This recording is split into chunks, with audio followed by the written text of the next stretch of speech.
महज एक 19 साल की लड़की जो अपनी ही मोहब्बत के हाथों शिकार बन गई। काला टॉप, काला डेनिम शर्ट और काले लॉन्ग बूट थे। हालांकि इस मामले में लड़की के कपड़े और उसके शरीर पर बने हुए कई टैटू काफी मददगार साबित हुए। वहीं जांच का दूसरा एंगल था लड़की के शरीर पर मिले कपड़े। इस भयावह हत्या के तार धर्म परिवर्तन, लिव इन रिलेशनशिप और चरित्र संदेह से जुड़े निकले।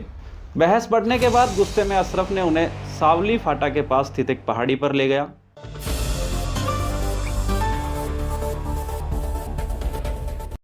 नमस्कार, आदाब, सत श्री अकाल।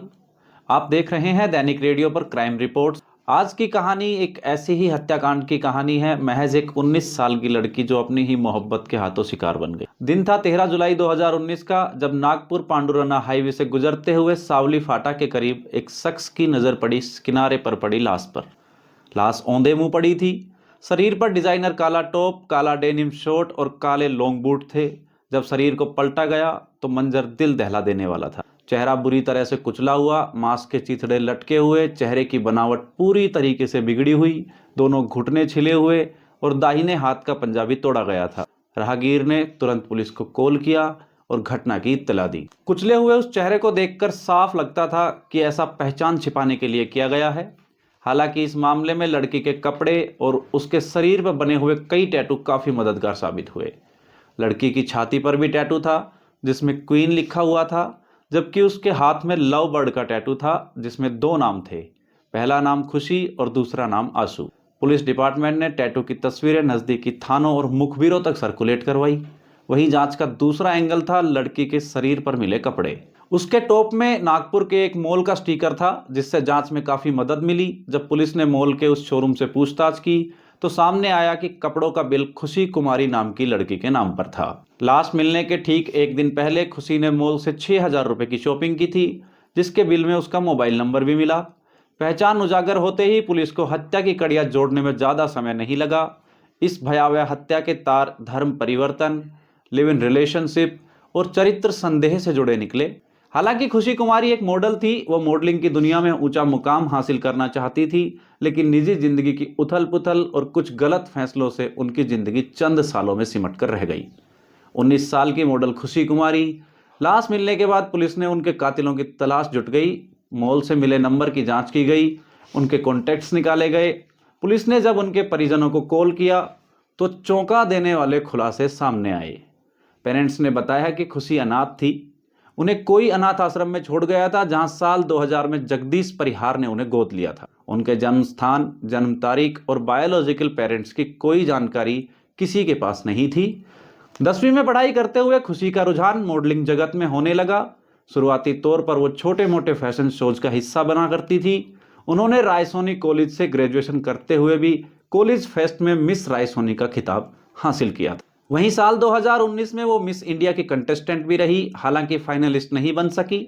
शुरुआती सालों में ही खुशी ने अपना ग्रेजुएशन छोड़ दिया और फुल टाइम मॉडलिंग करने लगी। अब मॉडलिंग करते हुए खुशी की मुलाकात अशरफ शेख से हुई। समय के साथ दोनों में दोस्ती प्यार में बदल गई। अशरफ से मिलने के बाद खुशी के भी तौर तरीके काफ़ी बदल गए थे।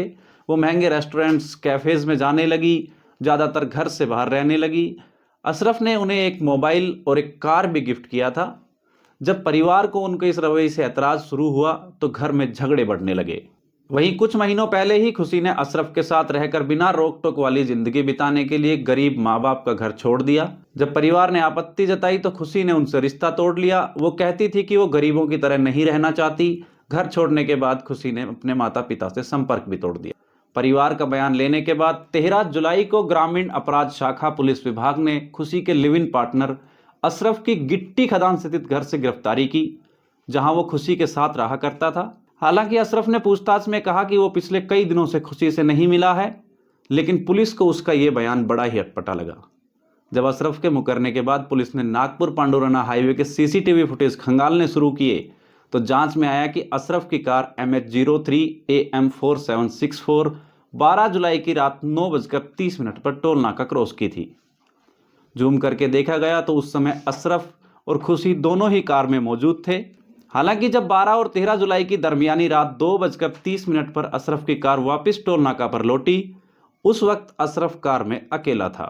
देखा जाए तो ये सबूत पुलिस के लिए काफ़ी थे। उन्होंने इस बार सख्ती से अशरफ से पूछताछ की। इस बार वो टूट गया। इकबाल ने जुर्म में कबूल कर लिया कि उसने खुशी कुमारी की हत्या कर दी है। अशरफ ने पुलिस को दिए अपने बयान में कहा कि उसकी मुलाकात साल 2018 में खुशी परिहार से हुई थी। दोस्ती प्यार में बदली और दोनों गिट्टी खदान इलाके के किराए के घर में लिव इन रिलेशनशिप में रहने लगे थे। चंद महीनों तक खुशी इस रिश्ते से बेहद खुश रही, लेकिन फिर दोनों के बीच कड़वाहटें आने लगी। मॉडलिंग की दुनिया का बड़ा नाम बनने का सपना देख रही खुशी के तौर तरीके अशरफ को चुभने लगे। वो अक्सर उसकी late night parties, late night modelling shows और अलग अलग लोगों से हो रही मुलाकातों पर आपत्ति जताता। इस बात पर दोनों के बीच कई बार जमकर झगड़ा होता था। वहीं दूसरी तरफ खुशी अशरफ के लिए इतनी जुनूनी थी कि उन्होंने अपने हाथ में उसके नाम का टैटू तक गुदवा। वो सोशल मीडिया पर अशरफ के साथ रोमांटिक तस्वीरें शेयर करती थी। यहाँ तक कि अशरफ के लिए खुशी ने अपना धर्म बदलकर अपना नाम जारा शेख कर लिया था। अब इस अनबन और झगड़ों के बीच अशरफ और खुशी ने जुलाई के आखिर में शादी करने का फैसला किया, लेकिन अशरफ का शक खुशी पर बढ़ता जा रहा था। वहीं पुलिस को दिए अपने बयान में अशरफ के अनुसार 12 जुलाई को वो खुशी को शॉपिंग करवाने ले गया। दोनों ने नागपुर के मॉल से 6,000 रुपये की शॉपिंग की। उसके बाद घर लौटे। खुशी नए कपड़े पहनकर रात को दोनों लॉन्ग ड्राइव पर निकले। सब कुछ ठीक था। दोनों ने नागपुर पांडुराना हाईवे के कलमना के पास ढाबे में डिनर किया। उसके बाद दोनों वापस नागपुर के लिए देर रात लौट हुए। अब दोनों कार में बैठे थे कि अशरफ उनके दूसरों लड़कों से रिश्ता बनाने के सवाल जवाब करने लगा। बात जल्द ही बहस में बदल गई, जिससे दोनों के बीच गर्मागर्मी बढ़ने लगी। बहस बढ़ने के बाद गुस्से में अशरफ ने उन्हें सावली फाटा के पास स्थित एक पहाड़ी पर ले गया। उसने वहां ले जाकर अपनी कार की टायर किट में से एक औजार निकाला और गुस्से में अशरफ ने उस पर तब तक उस औजार से वार किया जब तक कि खुशी की सांसें थम नहीं गई। अब खुशी की मौत होने के बाद अशरफ बॉडी को घसीटते हुए पहाड़ के नीचे की तरफ ले गया, जहां पहचान मिटाने के लिए उसने भारी पत्थर से सिर कुचल दिया। इसके बाद देर रात 2 बजे अकेले ही घर लौट आया। अब जांच में यह भी सामने आया कि अशरफ के पिता अफसर शेख नागपुर में अवैध रूप से गांजा बेचा करते थे। उनकी नागपुर में अच्छी पकड़ थी, हालांकि कई बार वो इन मामलों में जेल वेल भी जा चुके थे। अब इस कहानी में ये तो साफ नजर आता है कि मामला प्यार से शुरू हुआ, जिसके चलते खुशी ने अपने माता पिता और घर तक को छोड़ दिया। लेकिन क्या जिस प्यार के लिए सब बलिदान दिए गए, उसमें कहीं भरोसे की कमी के चलते खुशी ने अपनी जान भी गंवा दी? अक्सर देखा जाता है कि बढ़ती उम्र के साथ बच्चे ऐसे फैसले ले लेते हैं जो उनकी कीमत नुकसान ही नहीं बल्कि जान देकर चुकानी पड़ती। तो ये तो थी आज की कहानी खुशी और अशरफ की, जिसमें कि दोनों के बीच सिर्फ एक रिश्ते के अंदर भरोसा ना होने की वजह से इतना बड़ा कांड हो गया। ऐसी ही किसी कहानी के साथ फिर हाजिर होऊंगा, मेरे यानी कृष्णा अवतार दत्त के साथ। आप देख रहे थे दैनिक रेडियो पर क्राइम रिपोर्ट्स। नमस्कार, धन्यवाद।